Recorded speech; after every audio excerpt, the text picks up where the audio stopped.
Everybody, what's up? The Plowzone is here. Is this thing on? Hello? Hello? Is this thing on? All right. It's So, on. once again, It's on. the Plowzone right here. Love Spotlight Independent Music, independent artists from around the world. Who do we got today? Reese. Thank you, Mr. Plowman. Today on the Plowzone Radio Show, we have a great band out of Tampa, Florida, band called Nevertel, and we have the singer, Mr. Jeremy Michael, here on the Plowzone Radio Show tonight. Come on, Jeremy. Hey, what's up, guys? Thank you What's so much for happening? having me. Super All excited. right, Jeremy, man. So, what was your first influence in music? What was the first music you heard and said, "Oh, I want to pick up a guitar or I want to sing or something like that"? So I gotta say, it all happened around when I was probably like 11 or 12 years old. I heard this band. I don't know if you guys ever heard of them before. They're called Silverstein, kind of like an emo, like screamo kind of rock vibe. But before that, the only bands I'd heard that had done like screaming music was like Linkin Park. But I heard this band, and there was a song called "Smile in Your Sleep," and there's a specific moment in the song where they do a pick slide, but I had no idea what that was at the time. So I'd asked, my stepdad's friend at the time, like, "You play guitar? Do you know what this is?" And when he had no idea what it was, then I felt like I had to like get to the bottom of what this thing was. So I asked my mom for a guitar, and I wanted to learn how to play guitar. That was like, my first introduction to music, and it really came from a feeling of just like chasing sounds and wanting to emulate what I had heard, like my favorite artists do, and figuring out what they did and how I could use it for myself, for my own art. So I think it just came from a place of just, curiosity and wanting to emulate.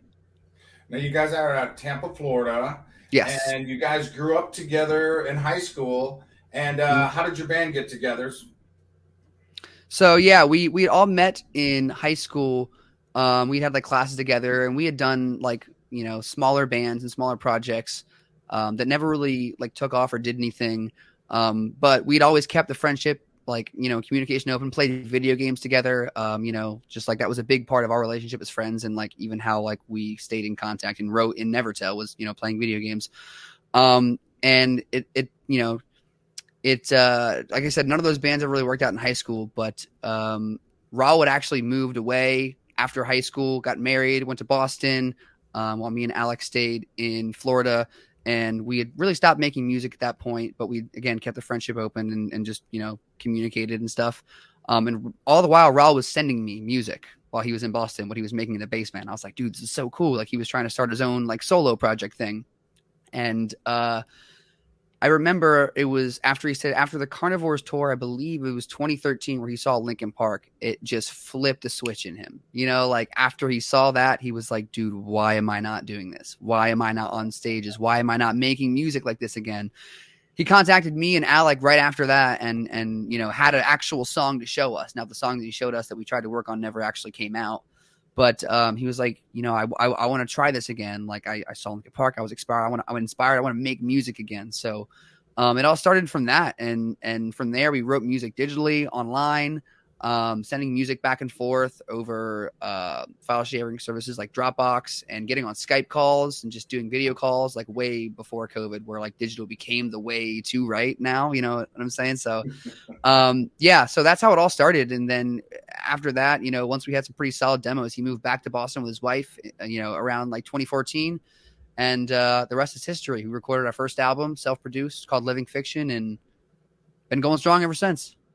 So you guys really been taking off on Instagram lately, man. So yeah, what did you guys do to make you explode out in the scene? So what's the secret? What's the secret? What's the secret, right? That's what people have been asking us lately, and like we wish we could like. I say it's Jeremy's singing. I mean, that's just my own. Jeremy and Raul, they sound killer. Let me tell you, right. I think a part of it is the music, and I think even for All Good being like a 3-year-old song, like it just has something special, and we always knew it had something special. But like we made a real conscious effort this year, more specifically, I would say like around like March, something like that, to like really push TikTok. We really tried hard because like we were like, we weren't super inspired to make music. Nothing was really happening. We couldn't like move the needle with music. So we're just like, whatever, like there's still great music we have that we think we could expose people to, that, we just want to try to like reinvigorate the band some way. Let's try pushing TikTok and see if we can like get some new fans. all the while we're making music to try to make something happen. So we started pushing stuff on TikTok and seeing actually like some pretty consistent growth. I think now we're finally at 100K on TikTok as well. So what we were doing is we were making all of our content there. Once we felt super confident about all the content we were making there, we just started porting it over to Instagram, which is where this comes along. So we had a video that did pretty well on TikTok, and we had the thought, like, I don't know, let's just put all the ones that do well on TikTok over on Instagram. So we had uploaded that video of us playing All Good in our practice space. And just as a reel, no hashtags, didn't really think about it. And all of a sudden, out of nowhere, like we started getting hundreds of thousands of followers and streams. And we went from like 5,000 followers to just over like 100K in like a week and a half, 2 weeks. And seriously, like to us, like we thought that kind of growth wasn't even possible, even with paid advertising. Like we wouldn't believe it. If it didn't actually happen to us, we would have not believed that it was true. But we must have caught the algorithm at the right time. Like I said, right song, right video, right time. And it's hard to explain, but the algorithm took it and just went with it. Yeah. So we go live on Instagram a lot. All the stuff that we post on our like TikTok and Instagram is like us performing the song, but we dub over the actual recording of the song just as a way, because like a lot of people, it sounds the best. Yeah, when they hear the song, they're like, "Why isn't this version on Spotify?" You know, so we just like to put the actual version that's on Spotify on the videos, so that people, when they hear the song, they go right to Spotify and it sounds like they expect it to. That's cool. But then we go live on Instagram too, or live on TikTok, and then we'll like go live for practices, or if people ask us to sing and do some stuff, we'll do like little fun impromptu concerts. We try to entertain people that way and keep it raw and strip back there. But yeah, that's typically like how we like to run it. So anyways, what do you have to say about your bandmates, man? What kind of bond you guys got, man? What can you say about your bandmates? Man, dude, I have so much respect for everyone in this band. I think there's a reason why we've stuck together for so long. We just have such a genuine bond and friendship that has lasted, especially coming from high school, from me, Alec, and Raul. Like literally knowing each other from as early as grade 9 and on. Just like it's been a crazy ride. Raul is seriously like the most talented producer I know, like straight up. And he produces like all of our songs, mixes like 90% of our music. There's only like one EP he didn't mix, and everything else he does himself. And he just, he inspires me and pushes me in a way that like no other person does. And it's just like we have that relationship where we just kind of like understand each other musically, and it's how we're able to get the kind of like, I feel like music we're able to is the way we vibe off each other. And Josh being like the newest member, but still not new in terms of like the band, just being the newest overall member. He was the drummer that we knew from other bands previously that we'd always kind of admired and respected.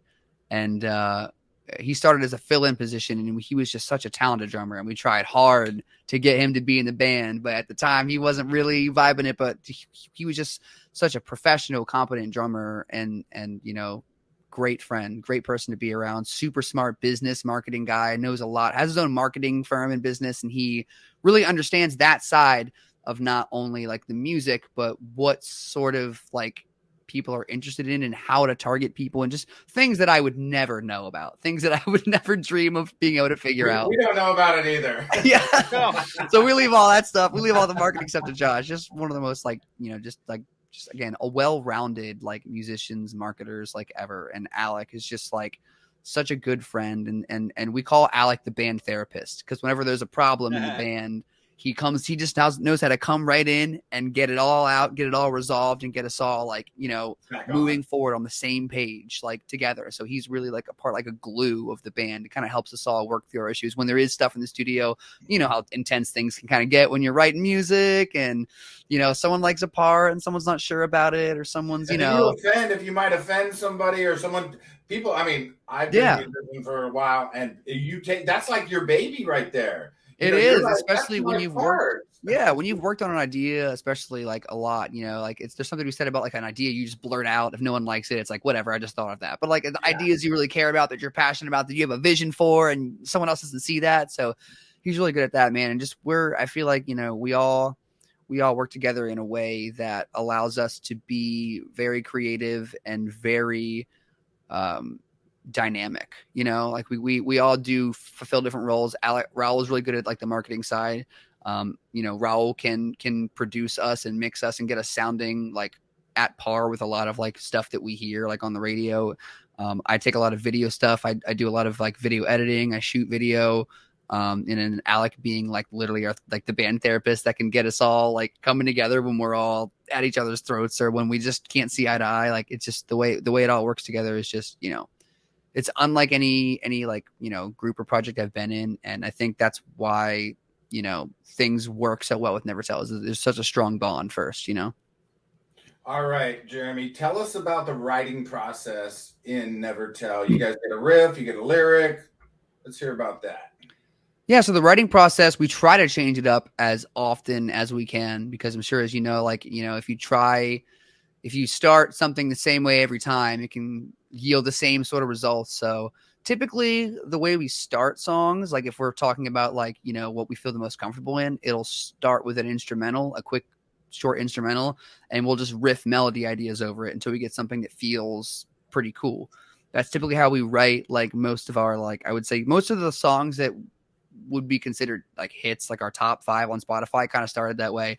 But there's a lot of songs that will start off with maybe lyrics and melody. Like there's a song we have called Love Me Back where it was just me. The video of it starting was originally just me playing a guitar riff in my room and singing the lyrics that had came to me just almost instantly.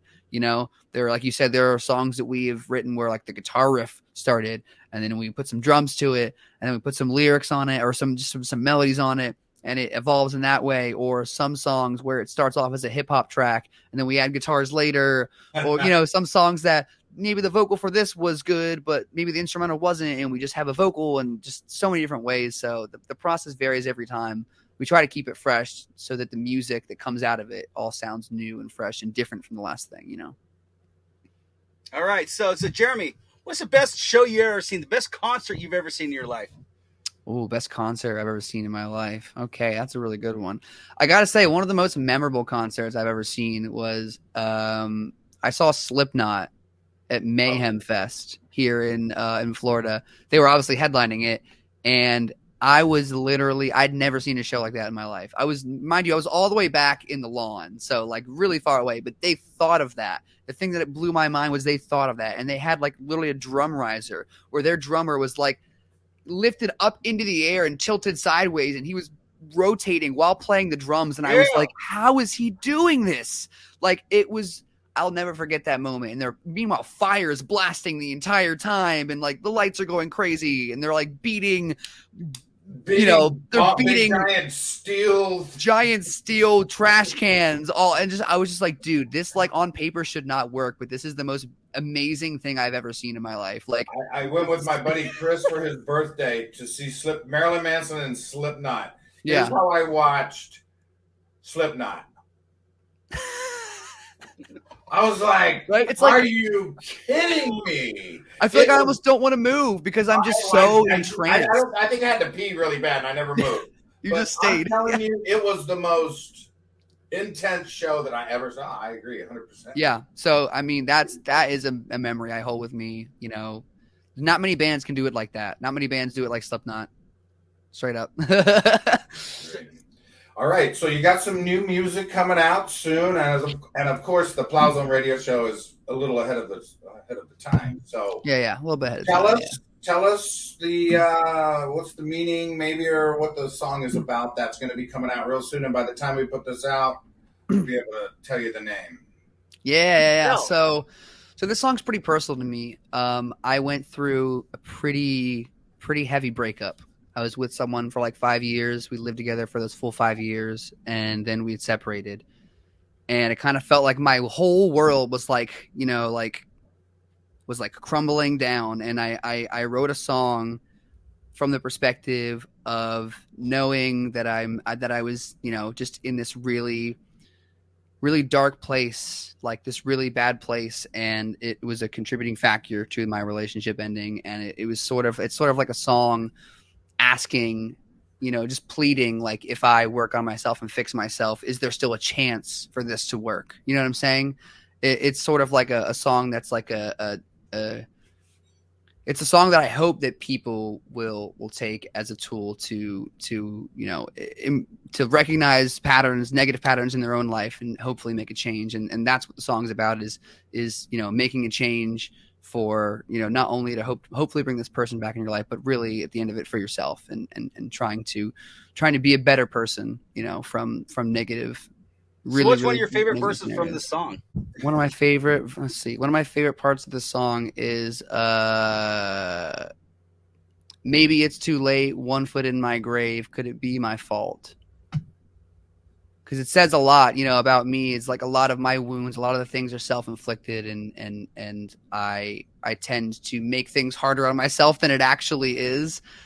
So it's a lot of my brain, a lot of my negative self-talk that I'm trying to correct, but that it explains literally me to a T. Is just like sometimes, like, the situations that I'm in, there's nobody but me to blame. Like, I'm looking around for someone to blame, when in reality it was me the entire time that I had to come to terms with, and that I need to take that as a way to hopefully correct the problem, course correct, and be a better person from it. And that's what the song's about, is hopefully coming to a better place after recognizing you've been in a bad place for so long. Well, hopefully that song is going to help someone who's going through the same thing that you did. So Exactly, and that's what songs do. That's what songs exactly. Do. That's what my hope is, and that's why I really try to bare my soul and put as much. Me and Raul helped me a lot too with these lyrics. Me explaining my situation, and him understanding that, from his perspective of being in a relationship and understanding what that would mean to lose that person, and helping me find my voice through it. So that's what I hope. My hope is that someone can hear the song, relate to it, and be like, you know what, I've been in that exact position. Wow, and I didn't know that, that maybe I am the one to blame, and someone can maybe take more accountability for their own mistakes, and learn from them, and try to grow in the way that I am. If I could do that for somebody, that would be just incredible. Do you want to say anything to your fans, Jeremy, about what's coming up with Nevertel? Yeah, so like you said, you can expect a new song from us, like roughly in a week or so. It's called Modified, and I think it is one of our best songs to date. I think it's going to mean a lot to people when they hear it. And we are in the works right now of planning a really special show for everyone in the Tampa area. Just trying our best now to manage all the attention that has now come onto us from everyone across the world. You're reaching a huge audience on Instagram, so you're obviously doing something right. Exactly. Yeah, we're doing our best to now manage our time effectively and figure out the best way to get in front of the people that now our music is passed across. Like, we're trying to find the best way forward to meet all these people, because we know there's so many people now that have found us, that want to know when we're coming to their city, to their state, to their country. So I'd say what's next for us is just expect more music from us, because we're writing a lot, and we have a lot of really good stuff that we're sitting on, and just expect, like you said, new song in a week, expect some new music, and that's at least all I can say for now, because, like I said, new music, live streams. We like to live stream, like on Twitch or on Instagram or on TikTok. So that's at least the way we can meet our fans and try to make that connection now. Hey, Jeremy, anything you want to say that we haven't touched on yet? So if you guys haven't followed us on our social media platforms, we are Nevertel Official. I think we've seen Nevertel Official down here on the little bar right there. There we go. Nevertel Official on Instagram. We are growing rapidly. We have Nevertel on TikTok, Nevertel US on Twitter, Nevertel TV on Twitch. We go live on Twitch. We play games. We hang out. Sometimes we do concerts. We did like a whole Reimagined live stream on our Twitch one time. For those that can't see us all around the world. Follow us on Spotify, especially to be up to date on all the new music, especially the new song. It'll go right to your release radar as soon as it's out. We're just so supportive. We're so thankful to all the supportive fans that have now been finding us, whether it's through Instagram Reels, whether it's through TikTok, whether it's through Spotify, anywhere. We're so appreciative. Our song All Good, which is 3 years old, just passed 1 million streams. 60% of those streams coming within the past few months from all the new fans. And I just want to thank everyone that's checked us out, that's stopped on one of our reels, that has interacted with us. It means the world, and this has been such a great, revitalizing moment for the band, and it just gives us new focus and new purpose to attack our goals like never before. So Jeremy, you just got plowed in the Plowzone. buddy. Hey, Radio show. thank you so much for having me. This was so much fun. I really appreciate it. What's up? This is Jeremy Michael from Nevertel, and I just got plowed on the Plowzone. Yeah! Yeah.